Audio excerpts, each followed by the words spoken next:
Okay, now the topic is derivation of equations of kinematics. So equations of kinematics. Now we know that we have three equations of kinematics. The first one is V equals to U plus AT. Second one is S equals to UT plus half AT square. And the third and the final one is V square minus U square equals to 2AS. ठीक है, तो ये तीनों equations हैं और इन तीनों ही equations को हम लोग डिराइव करने वाले हैं. तो जो अभी मेथड यूज करेंगे हम लोग, that will be using graph, and that's why it is known as graphical method, right? So graphical method से derive करने के लिए हमें करना क्या है? So let us consider a body which is in uniformly accelerated motion,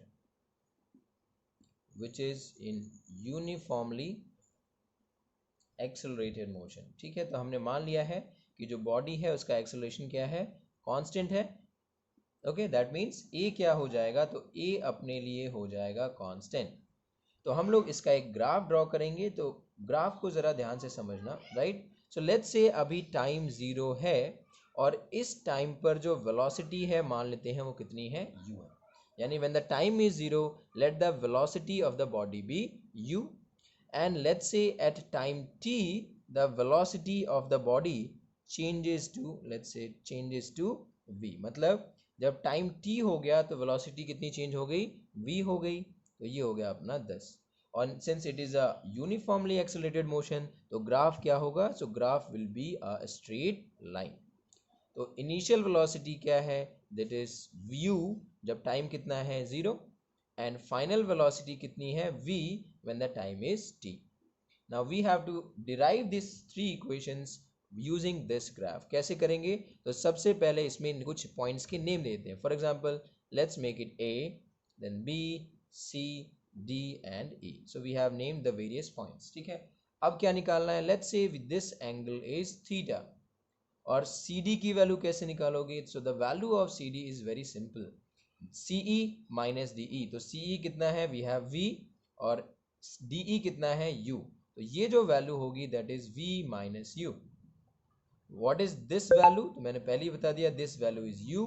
and ये जो वैल्यू होगी that is the value of BD. तो BD कितना हो जाएगा? T minus 0 and hence it is T, right? तो अभी जो मेरे को कॉन्सेप्ट यूज करना है that is the slope of VT graph, यानी वेलोसिटी टाइम ग्राफ क्या देता है अपने को? सो slope of VT graph gives acceleration. ये हमने अभी थोड़ी देर पहले पढ़ा था कि जो स्लोप होता है वो किसका? VT ग्राफ का हमें एक्सेलरेशन देता है.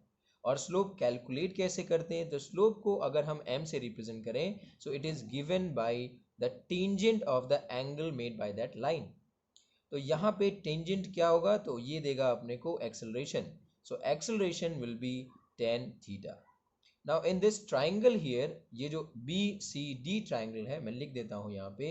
इन ट्राइंगल BCD जो A हो जाएगा tan थीटा हो गया. तो tan theta is the ratio of perpendicular. So perpendicular is V minus U upon base. So base is T.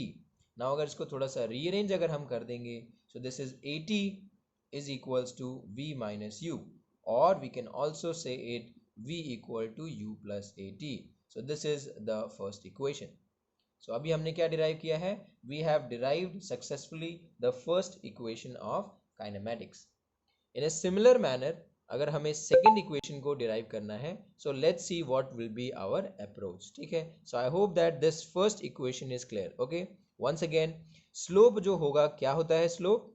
So slope is the angle or the tangent of the angle made by that line with the positive direction of the x-axis. कि ये line positive direction of the x-axis के साथ जितना भी angle बनाएगी, this angle और this इसी angle का जो tangent होगा वो हमें क्या देगा?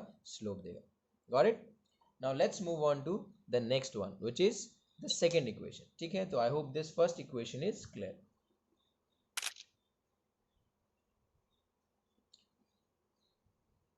सो for deriving second and third equation will be using the same graph, ठीक है, ग्राफ बिल्कुल सेम रहेगा, there will be no changes in the graph, ठीक है। तो ग्राफ ड्रॉ कर लेते हैं एक बार।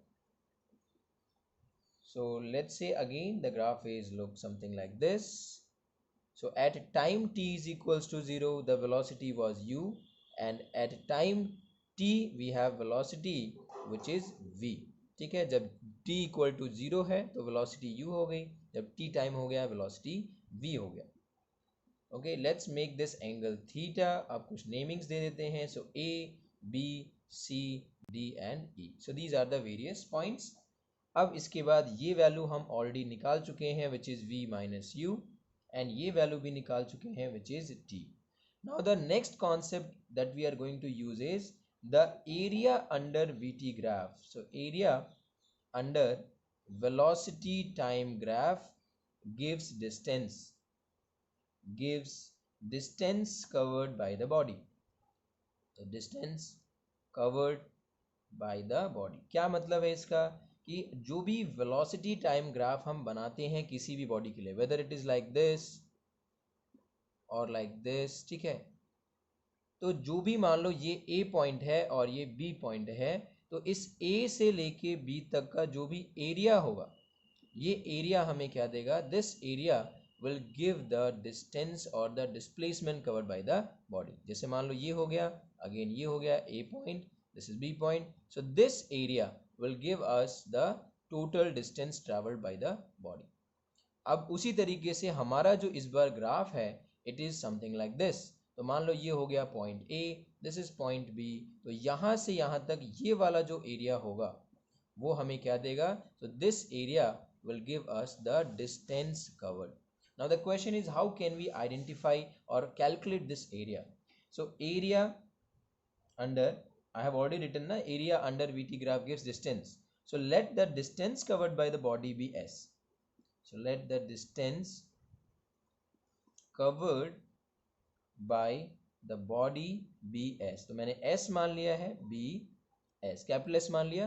So this area will be nothing but the area of A, B, E and A। तो जो A, B, E और A होगा यही हमें क्या दे देगा, एरिया दे देगा। अब एरिया को कैलकुलेट करने के हमारे पास दो तरीके हैं। एक तो हम क्या करें, ये इस एरिया ऑफ ट्राइंगल ले लें। तो let's say we can take this area which is area of triangle BCD and we can add this area with area of rectangle। Which rectangle? This one, BDEA or ABD and E। So in order to find out the area of ABE, this will be ABCEA, right? So ABCEA। तो इसका निकालने के लिए हमने क्या किया, area of, पहले तो ट्राइंगल ले लिया which is BCD and plus the area of triangle which is ABC और ABDE। तो क्या करना है, simply S will be equals to area of triangle क्या होता है, half into base into height. So इस ट्राइंगल के लिए बेस कितना है, सो दिस इज T, और परपेंडिकुलर कितना है, सो दैट इज U। तो U इंटू कितना हो जाएगा T, plus area of rectangle क्या होता है, तो ये हो जाएगा, this is no sorry, this will be half into base which is T into V minus U, ठीक है, क्योंकि ये हो गया परपेंडिकुलर और ये हो गया base. So half into base into height, sorry base into height, right, plus अब एरिया ऑफ रेक्टेंगल क्या होता है, so that is length into breadth. So for this rectangle the length is, this is the length which is T and what is the breadth here, तो ये जो breadth हो जाएगा that is U। तो ये हो जाएगा U into T। Again triangle का एरिया होता है half into base, base which is T into height, height कितना है V minus U, and plus the area of rectangle which is length into breadth, तो T इंटू U और U into T। इसको अगर थोड़ा सा हम सॉल्व कर दें तो ये हो जाएगा half T into V minus you. अभी हमने थोड़ी देर पहले डिराइव किया था, V माइनस यू किसके बराबर होता है, AT के बराबर होता है। तो मैंने V माइनस यू की जगह लिख दिया AT और प्लस ये कितना आ गया, UT आ गया। So we have successfully actually derived our second equation which is UT plus half AT square. So this is our second equation of kinematics which is S equals to ut plus half at square. Got it? So simply the concept is कि अगर हमें distance निकालना है तो चाहे वो uniformly accelerated हो चाहे वो नॉन यूनिफॉर्म हो, it doesn't matter. If you were to find out the area distance traveled by a body between 2 points, तो आपको क्या करना है, एरिया निकालना है. And for finding such areas we use a tool which is known as integration. ठीक है, तो वो मैथ्स में हम निकालते हैं या मैथ्स में पढ़ते हैं कि जब भी किसी कर्व के अंदर का एरिया निकालना है, so we use a mathematical tool which is known as integration, right. So that we are not going to discuss right now. तो अभी हमने सीखा, we have successfully derived the second equation of kinematics which is S equals to ut plus half at square. Now let's try to derive the another and the last concept or the equation, which is v square minus u square equals to 2as. Now last equation को derive करने के लिए concept बिल्कुल same होगा. That means graph will be same, this concept will be same, note will be same, everything will be same. Now the only difference that we are going to say is कि जो distance, ये जो distance है इसको calculate करने के लिए now we'll be using the area of B C D E A. तो इस बार हमें निकालना तो सेम एरिया है but this time using a different formula. तो यहाँ पर देखो एक ट्रेपीजियम बन रहा है विच इज लाइक दिस. ठीक है, ये हो गया. सो this is a trapezium. Trapezium हो गया. तो ट्रेपीजियम में ये दिया हुआ है बी सी ई और ये ए दिया हुआ है. So in order to find out the area of trapezium the formula is half into this is sum of parallel sides times height. So this is how we find the area of trapezium. क्या होता है, sum of parallel sides into height. और निकालने के लिए क्या कर दो, so निकालने के लिए पैरेलल साइड्स हो जाएंगे हमारे पास. सो हाफ पैरेलल साइड्स कौन कौन से हैं, तो ये वाला portion which is u plus ये पोर्शन विच इज v, क्योंकि यहाँ से लेके यहाँ तक कितना है v और यहाँ से लेके यहाँ तक कितना है u. तो यही दोनों साइड्स क्या हैं, पैरेलल है. और इनटू हाइट जो हो जाएगा, so the height of this trapezium is nothing but t. Now again हमें इक्वेशन पता है v equal to u plus A T. तो यहाँ से अगर t लिखना चाहता हूँ तो मैं लिख सकता हूँ v माइनस यू अपॉन ए.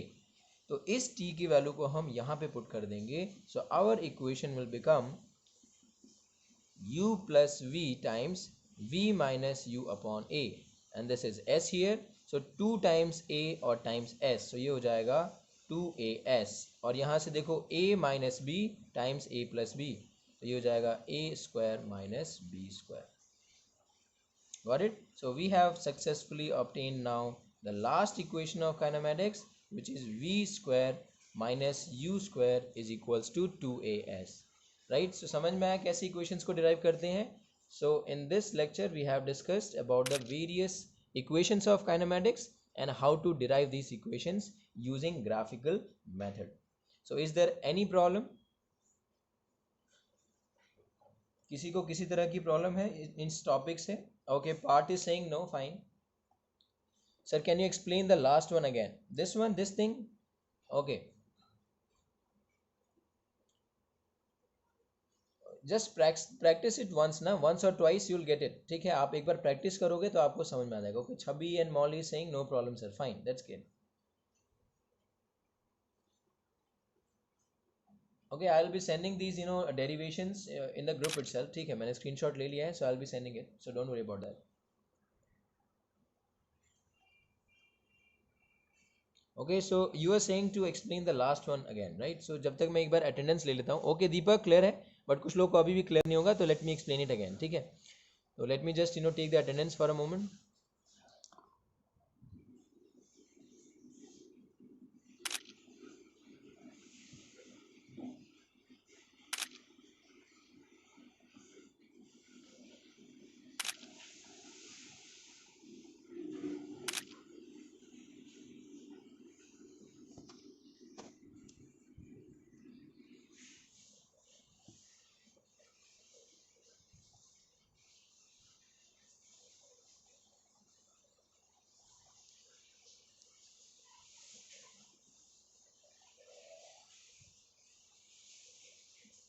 ओके, जिसको समझ में नहीं आया है वो सबसे पहले तो एक मैथ्स का सिंपल सा कॉन्सेप्ट देख लो, स्लोप का कॉन्सेप्ट।